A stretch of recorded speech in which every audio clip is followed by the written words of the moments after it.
I have a question. Do you give gratitude to nature? And if so, how do you do it? During the 20th century, most of humanity lived with the view that human beings were more important than all else. At the same time, for most individuals, the me took over everything. The me was all. What really counted was that I was all right, that I was safe, that I was not hurt or injured, that I was satisfied. As long as that I was comfortable, nothing else mattered. Living in this self-centered manner, we developed the idea that only we human beings were truly alive. Animals, plants, minerals, rocks, rivers, waters, and so on were seen as lifeless objects that had no feelings or will of their own. We thought they were simply ours for the taking.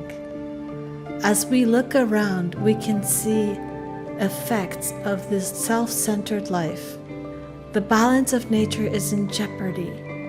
More and more species of animals and plants are becoming extinct. The earth is suffering. Great nature is gasping, thirsting, and straining under the burdens placed by us human beings. If the earth is to come alive in the 21st century, humanity must undergo a great shift in consciousness. Each of us needs to become aware of the profound relationship that exists between our thoughts' vibration and the health and stability of the earth. To revive our planet, each of us needs to infuse the earth with the healing energy of our deep gratitude for all the earth's blessing. Words of gratitude, thoughts of gratitude, actions of gratitude towards our beloved earth. As we rekindle the spirit of gratitude, our way of life will naturally change and the earth will find its power to heal itself.